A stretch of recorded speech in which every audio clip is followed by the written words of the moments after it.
So I guess more than anything, the idea behind it all was, I was actually just going to have kind of a conversation with Doug breaking down, his trip and kind of what he pulled back out of it from being down there. And then we're like, hey, let's see if anybody else wants to be a fly on the wall and record it, because I do know that there's good information. Obviously it's not applicable to everybody, but it's a chance to learn for those who are interested. That's right. Yeah, well, I'm excited to hear. Definitely. Austin. I was gonna say, Krista. they both. Austin's like out to lunch, I think. I think he's frozen. He is frozen. Yeah.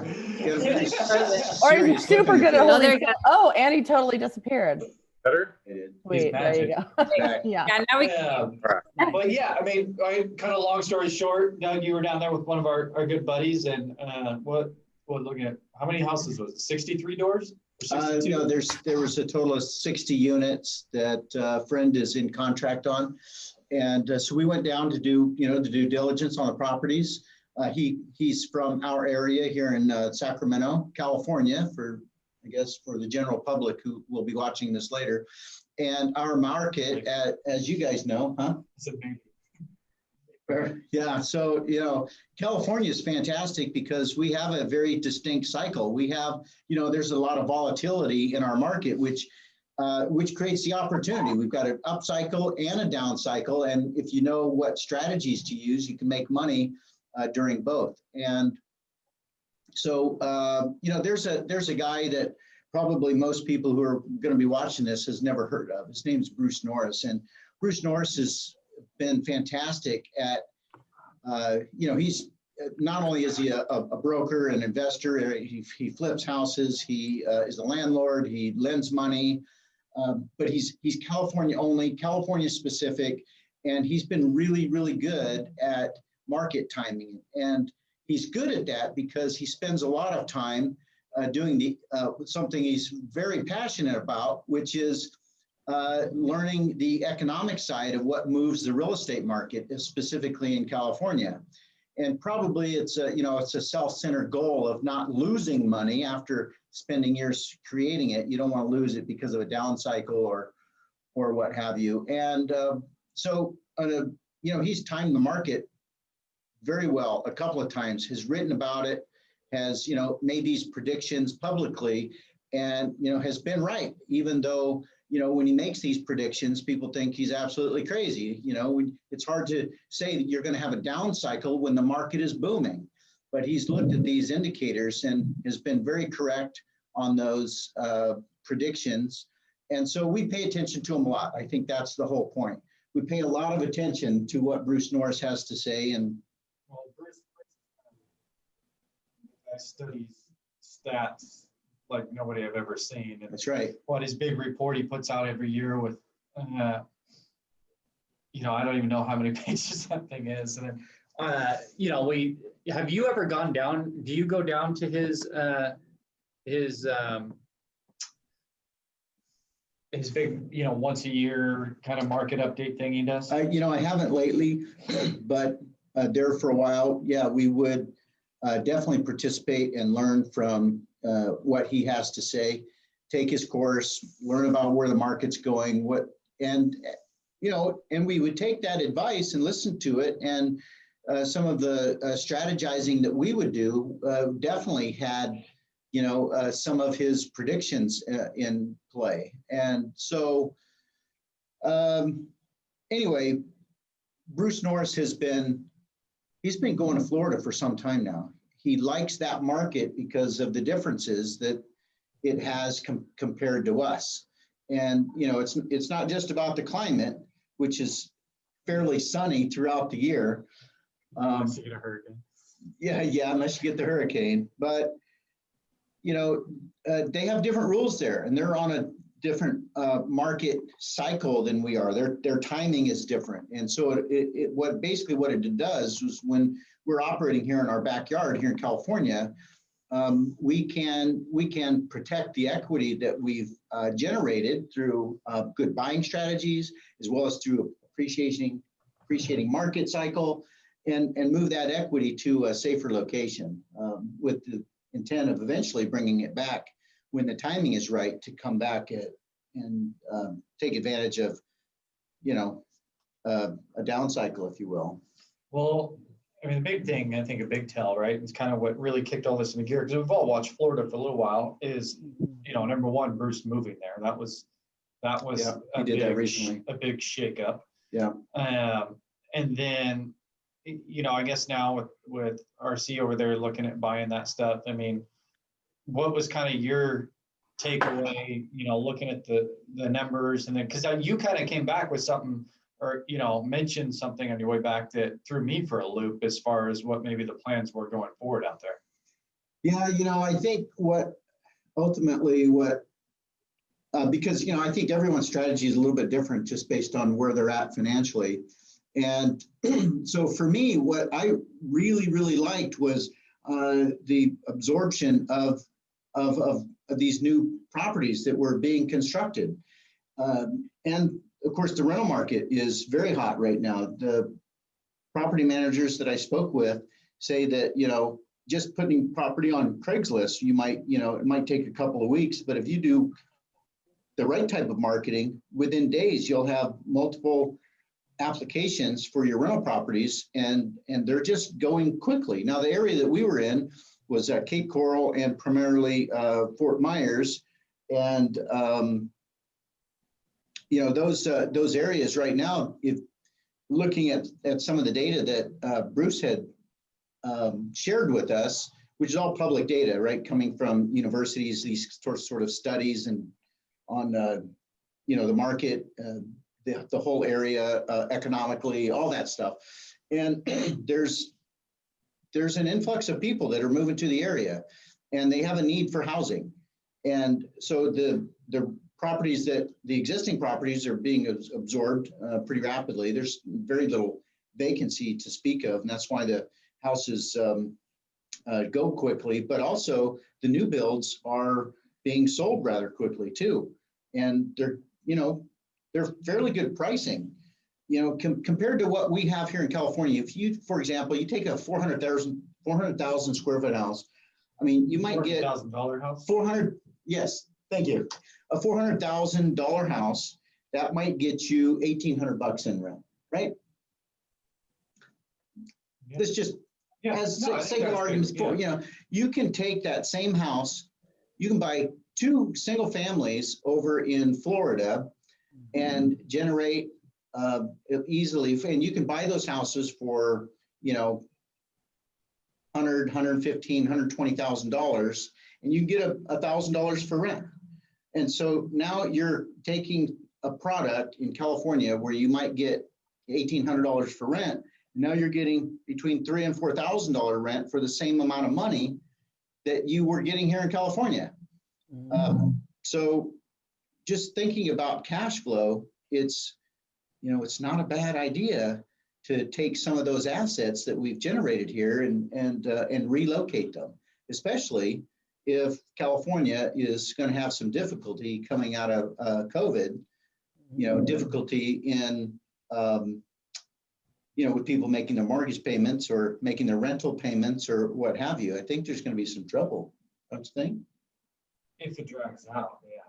Yeah, which, right, all signs are that this thing is going to drag out for a while. But so, I mean, just looking at it, right, from the very simple level of, right, so your average person, rather than going and buying, a $350,000, $400,000 rental here in Sacramento, which really is kind of a tough go to even get some in that price range right now. Right, getting that in a good neighborhood. Yeah, so let's figure. Yeah, you're saying that's turning 1,800. So instead of spending the $400K here for $1,800, what these guys basically are looking is going there and buying something for 120, 150 a door, and generating $3 to $4 grand a month. Yeah, you're looking at 100 to 150 a door. You're looking at anywhere from $1,000 to $1,300 in rent. And, you've got, these are people with jobs that, they're going to work every day. The Florida rules are a little bit different. They still have their everything, all the COVID stuff is in place, but you have people that are going to work every day and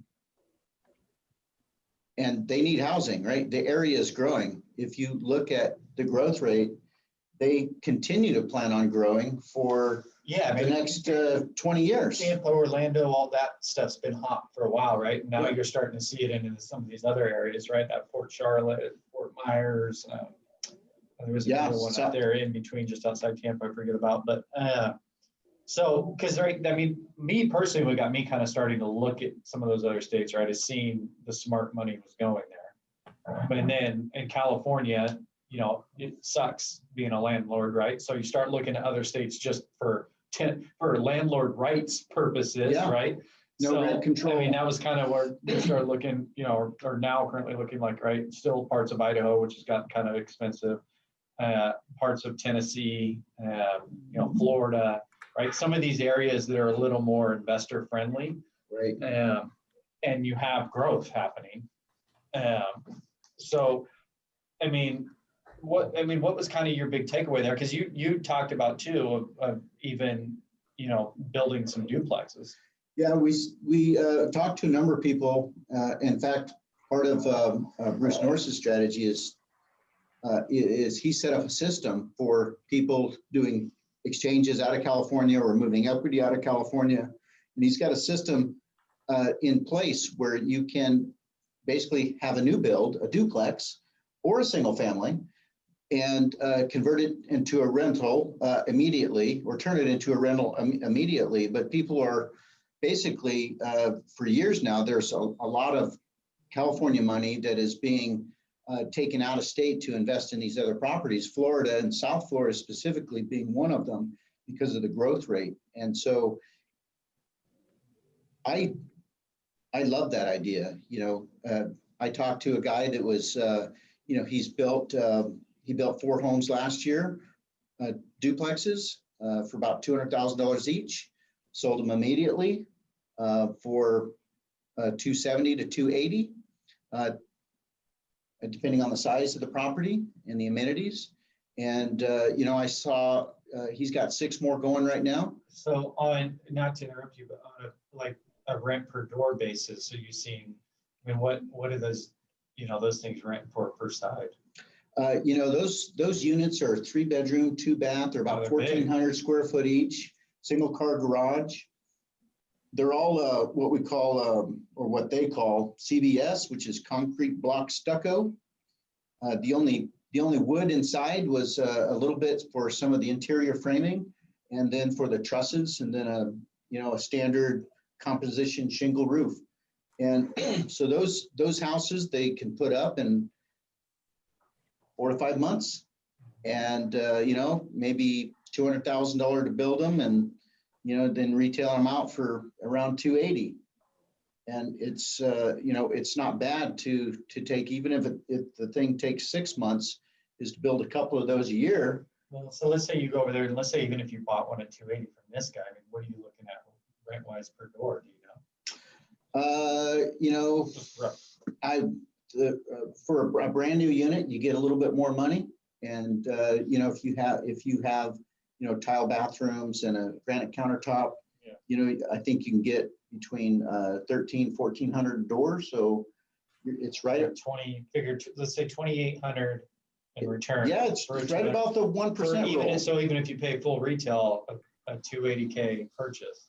Yeah, for something new, and in a desirable area. There's some. So just think about that. So figure 280 grand, right? 280 grand here, you're not gonna be able to buy anything. First of all, I don't even know if you get no. You can. I mean, you can get in the low priced areas. Some of the rougher areas. Yeah, and you're getting $1,200-1,300 a month. Yeah, you get maybe 1,200, $1,500, and you're getting a 2-bedroom, 1-bath, and a home that's 70 years old. And yeah, you're certainly not getting a duplex with 2 rentable units. Yeah, it's going to be pretty maxed out, appreciation wise. We're there. Yeah. If you're talking 280 and we're getting, 2,800 back a month, that's not bad. Right. Yeah. It's for me, it's a little scary being 3,000 miles away from your rental house, right? Any issues show up, you know, and if you're a little more hands-on, sometimes you like to have a little more control over who goes out to the property and what sort of upcharges you might be seeing from your property manager. There are, you know, some concerns for being that far away. However, as compared to what we have here in California, even if you had, you know, maybe some upcharges from the property manager, you're still way ahead of where you would be here. Yeah. And if you have a newer product, newer product with all new systems, new HVAC, new water heaters, right? All those things, Yeah. you're not going to have very many Before. issues, especially if you do good screening and have decent tenants. Way those houses are built, dude, it's not like they're Austin has the worst connection ever today. you know, like I said, full of wood. Oh, can you hear me? Yeah, I got you now. It was breaking up a little bit. Could you repeat your question? Saying the way those homes were built too, in that area, you know, it's not like, you know, it's a wood construction type home too. So you're going to have a lot less maintenance, you know, at least I In the think, block. but which is Yeah. hard. Yeah, you know, the biggest maintenance issue I saw had to do with mildew, right? Obviously, Florida is very humid. And with the rental properties that we looked at, there was not a lot of ceiling fans or a lot of air moving around. Air conditioning is a huge thing there. People run their air conditioners 12 months out of the year. Will rarely turn on a heater. That's the only thing that's required is the heater, but they don't even use it. Yeah, it's a great state. Yeah, this unending number of houses, right, that you service. But we saw some issues with mildew, especially in the air handler units that were in the garage. And the garages are all closed up. They are generating condensation. And if there's no way to wick that air up or wick the water using air, then you start getting mildew. And so we saw that quite a bit. It's And easy enough to install a dehumidifying unit, right? yeah, those things would work endless. Yeah, no doubt. They'd never turn off. They would never shut off. And yeah. So, I mean, that was by far the biggest issue. And these are, again, they're all concrete slab houses built with concrete block and a little bit of wood. So there's no real termite infestations. I saw some ants. That was the only insect really that they call them sugar ants, but you know, they hung around sort of the water pipes and things where they could get surprisingly more water. Any gators for you? I Yeah. didn't see any gators. I was disappointed I didn't see any gators. That was the one thing I was hoping. Yeah. No, I mean, so it's really kind of the same idea, right? If you're buying it there, you're plugging it with a property manager. I mean, I kind of like the idea, like I like the long-term idea of single family because, right, it's typically easier to resell in any market, a little more desirable, but it, you know, it makes you wonder if the duplex thing's a better way to go when it's that far away, just kind of a little bit of a, you know, economies of scale type perspective. And it's Investment property wise, I love the duplex idea because you can long-term one unit for some stability and you can Airbnb the second unit, not only for yourself and clients and family, but Love that definitely just, you know, as long as you're in a tourist type area, which I'm looking at the map, both of those are on a waterway and not far from the coast. I love that idea. Yeah, There's certainly lots of options. And again, there's a need for housing. There's a steady growth of housing starts in the area.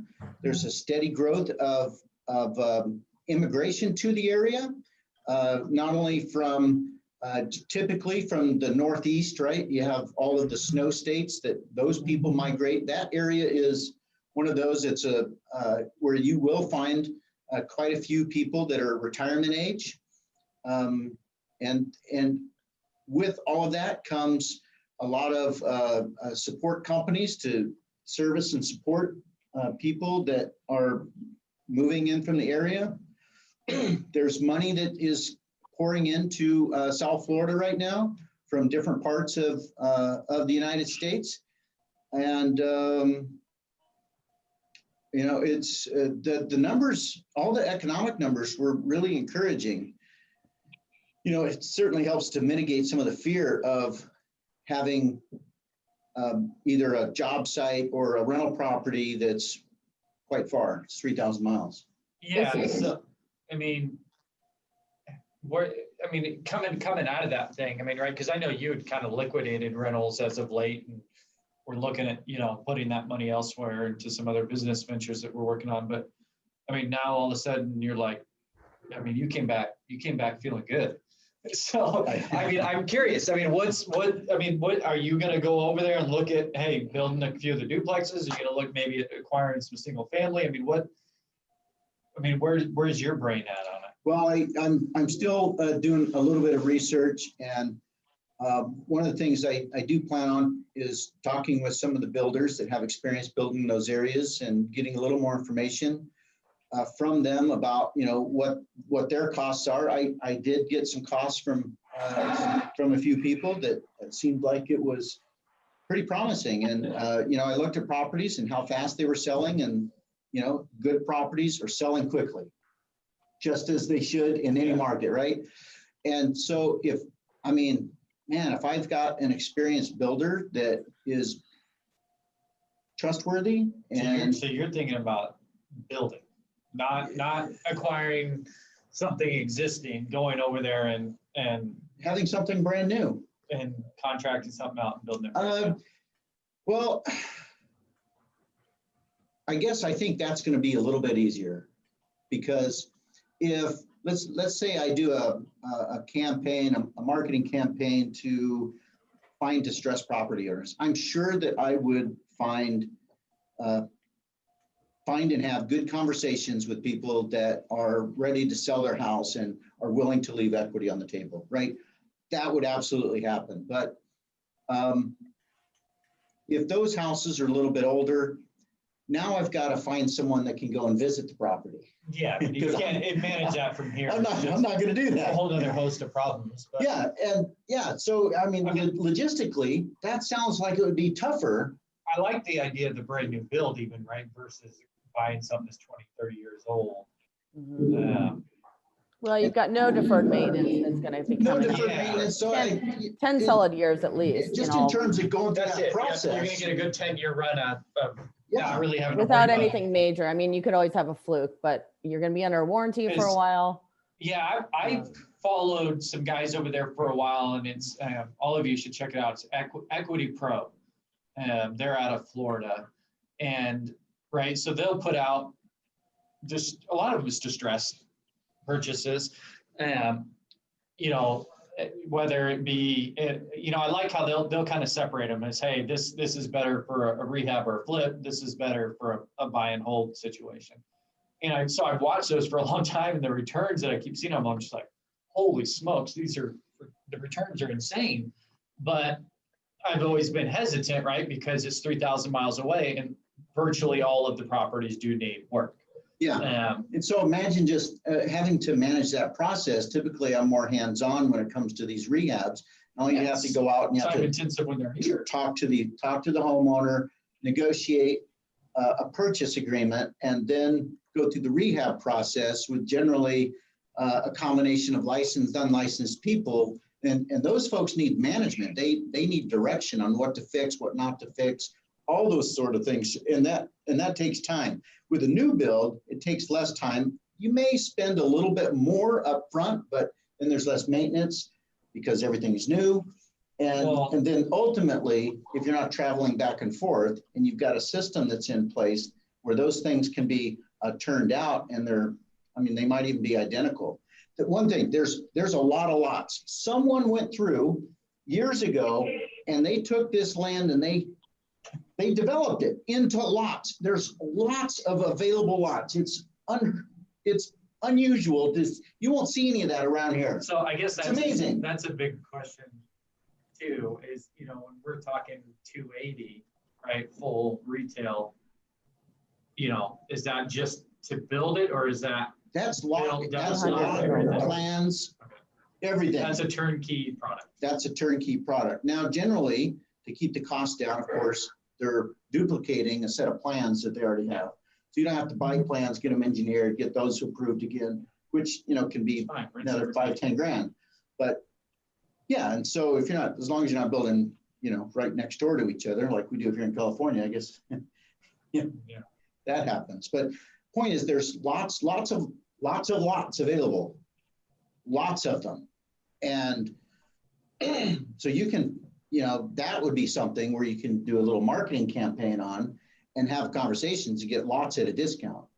And so you've taken those and it's taken us. You work that right. Builder. Your target people that are, you know, Yeah, you can really estate owners, negotiate things those like that are just tired of paying the property taxes on them. Mhm. Yeah, sometimes you can almost steal those things. Yeah, no doubt. Well, you can offer them at least a quick way to convert their asset into cash. Yeah, they would be happy to do that in many cases. So I like that system. I've not fully committed to it yet, but it is something that I'm looking at. And, you know, it's one of the systems that I know Bruce Norris has in place for his investors is they're not, he doesn't have a system in place to go and buy a lot of discounted properties. They're building new. That's what they're doing. And Is Bruce going to hang on to all of those, or is he going to be looking to sell some of those off? You know, Bruce is buying those and selling them. We had a meeting with him while we were there, and he's absolutely building and selling houses. Yeah, he's doing spec homes, so it's not a full development that he's doing, but you know, he's got some trusted people. He's been down there long enough to get all of the key players in place to go through that process, and he's making good money doing it. Yeah, for this. And the single families, I know one of them, the single families he was building was retailing it closer to 500. And so on those, of course, you know, you get to make a little bit more money. But he said that they're selling like that. He puts in a pool. What is he? He puts in a pool and Air conditioning. and a third car garage. The pool and the third car garage. That's and the ticket? Yep. Yeah. They're Well, I think the not big biggest thing houses. is- They're like 2,000 to 2,500 square foot. That's it. Yeah, when you're Single talking story. The duplexes or the intro level single family, right, the rentals, I mean, it's really not a terrible thing that you're paying full retail in some of these scenarios because of, you know, the outlook of the appreciation, but the fact that you're going to be holding it, right? It's not someone looking to make a quick buck on it. It's cash flow.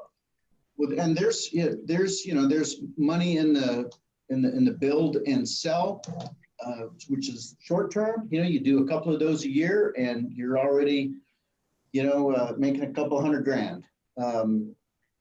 If you're selling it at Bruce's price point, and I think that the smaller houses are something that is maybe just something I'm more comfortable with, but that you can go through that process and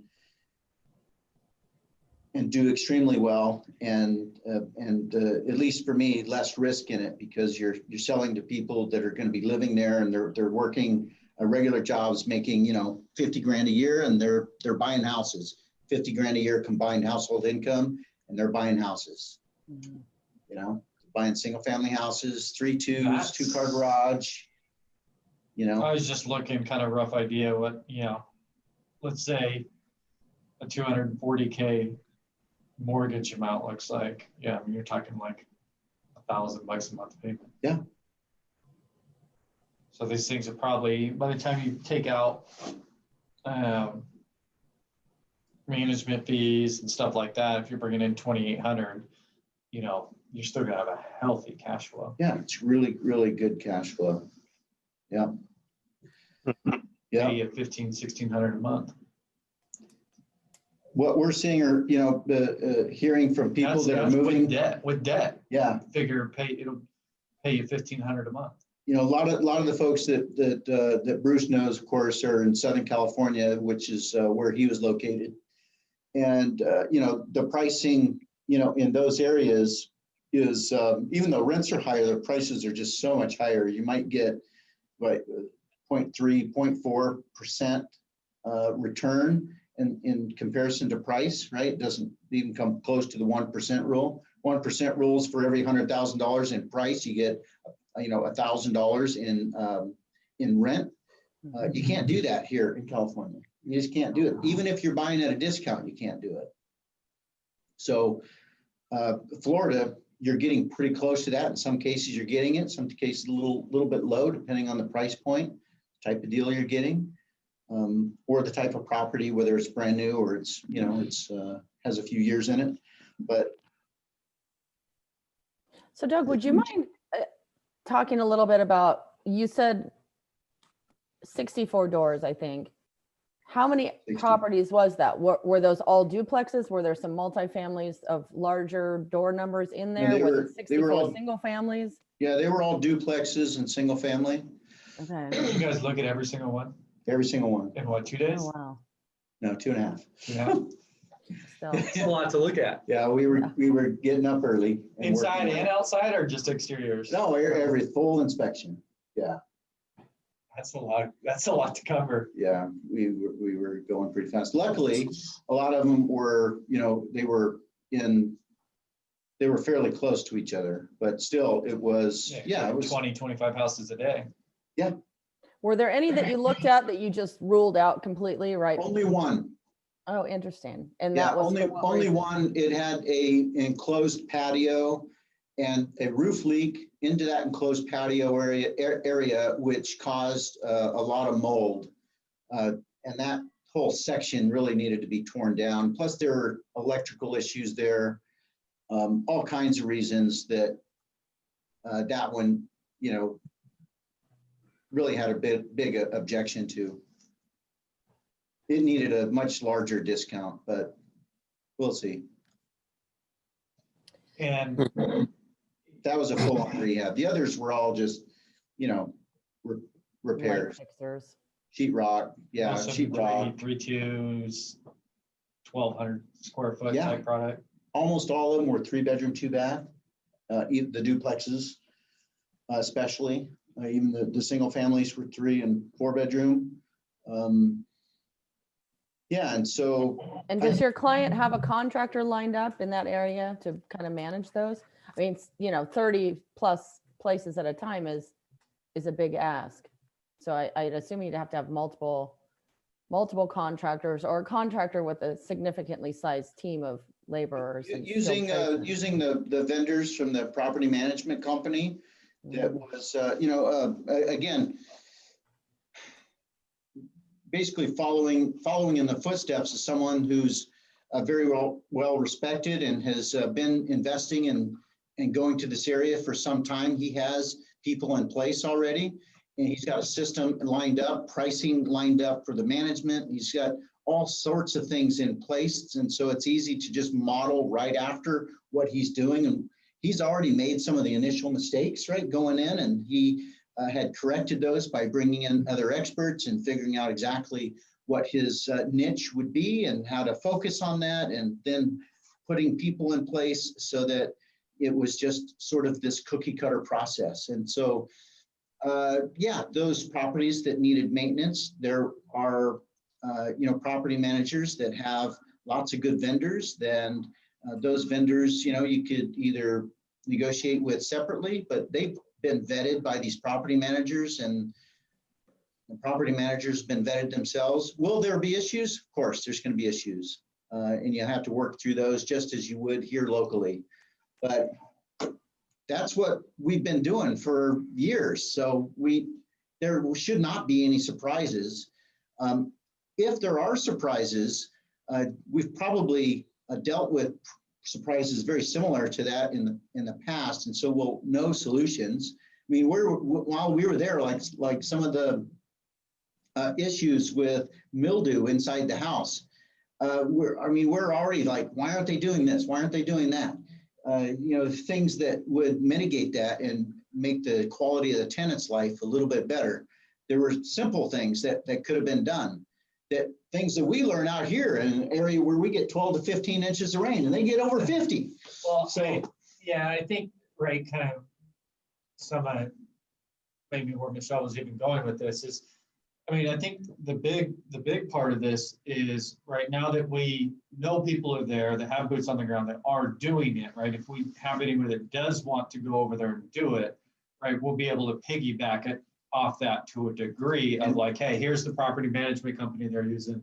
You know, once you buy it, plug it with these guys. Yeah.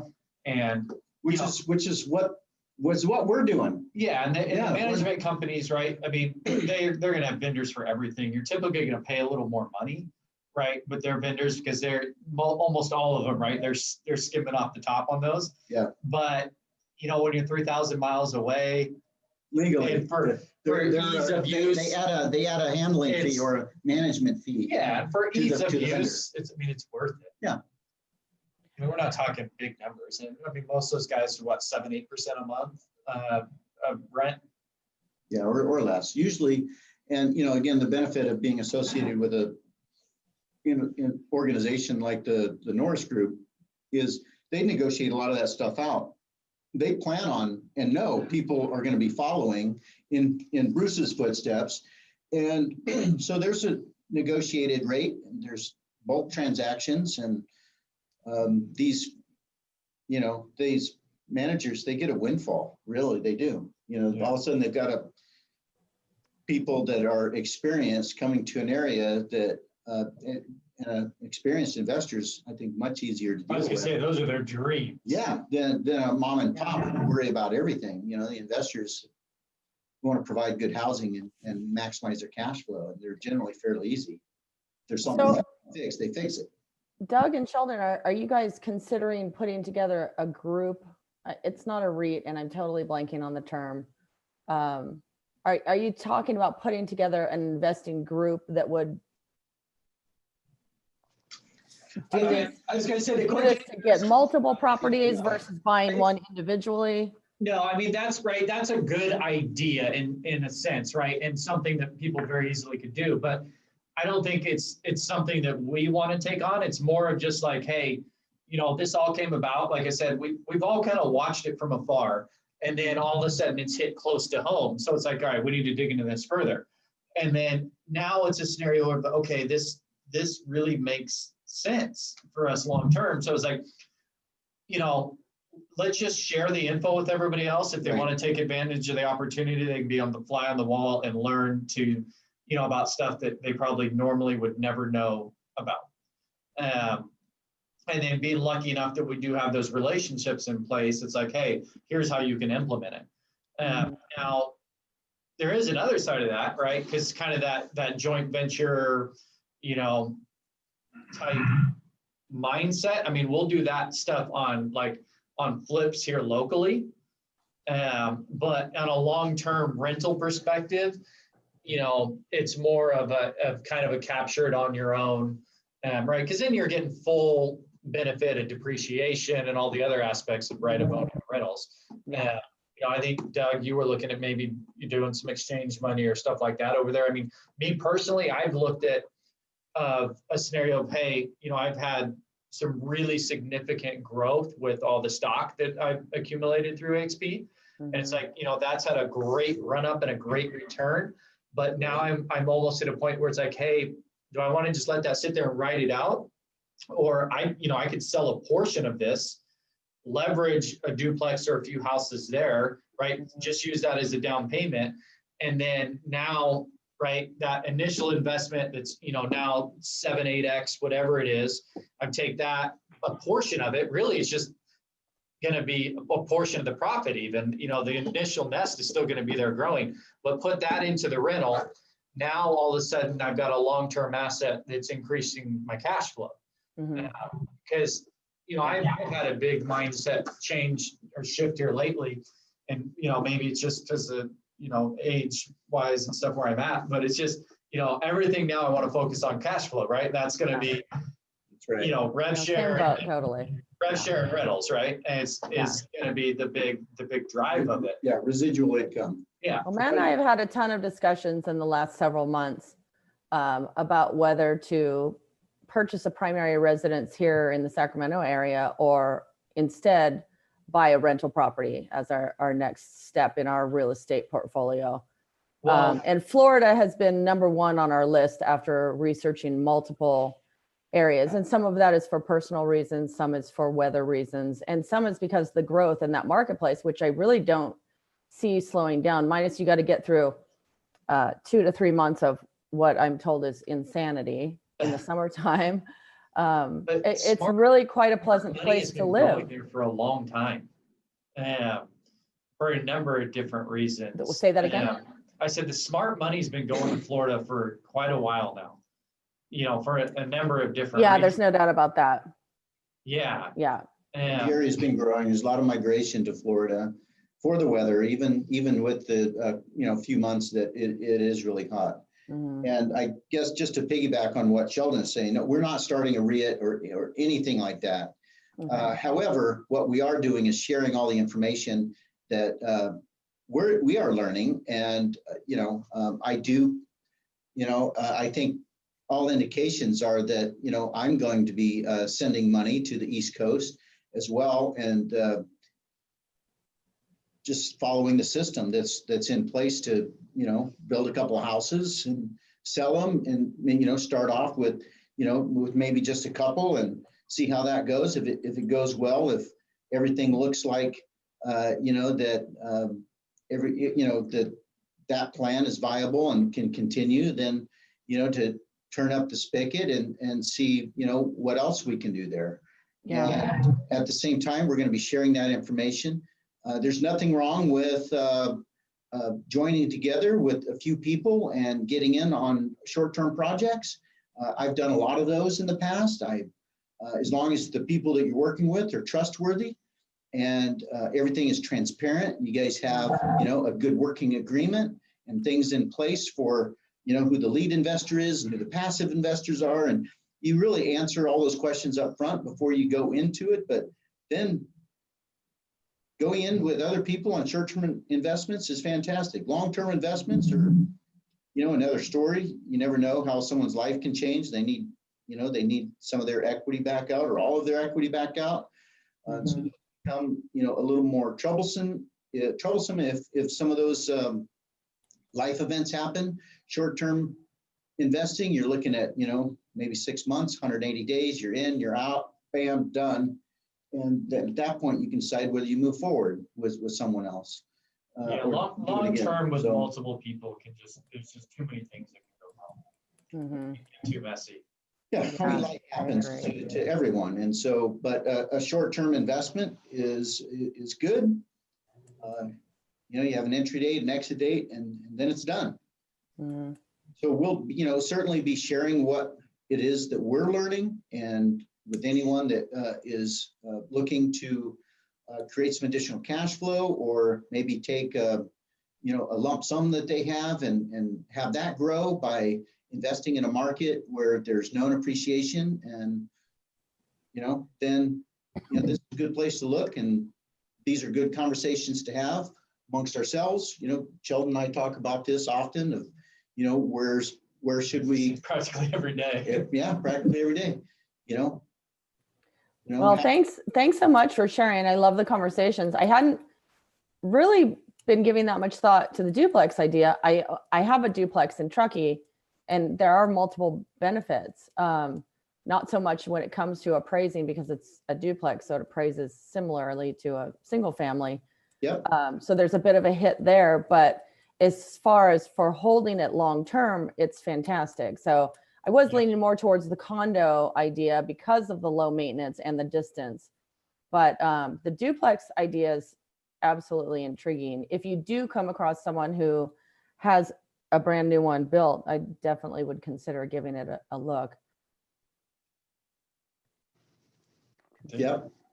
I dig it. Yeah. Well, Cool. there definitely are. There are definitely opportunities there. I drove around some of those areas and saw some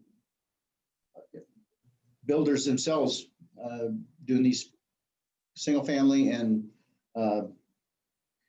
duplex spec homes. So they're there. We do have an agent that's very close to that market. And so lots of help can be had for if you need data, you want to look at what lots cost or new builds that are, can definitely put you in touch with probably builders for that area too. Yeah, Matt and I are planning a trip out there after the first of the year, so I'll definitely be in touch for some contacts that I can connect with in person when we get there Yeah. and see some properties. We're thinking a little bit more Naples, maybe Venice, but Cape Coral and Fort Myers are sort of right in the middle there. So those are definite possibilities. I haven't not looked specifically into those two towns. I recognize the names, but I have not looked specifically at their Naples properties. is about an hour south of Fort Myers Yep. and a good market. One of the things I noticed was the average income was a little bit higher in Naples. Mhm. Naples, I think, would have, it would seem like the pricing is a little bit higher there as well. And so there's probably a little bit more of, probably more luxury homes there. But man, some of these neighborhoods I saw that were properties on the water, just amazing. Yeah. Really, really incredible. Yeah, the other factors that I think are important, and I'll have to look into Fort Myers a bit more, is colleges, education, and where are places that people are working, people that are living there every day and year round. There's a lot of data available. Yeah. Yeah.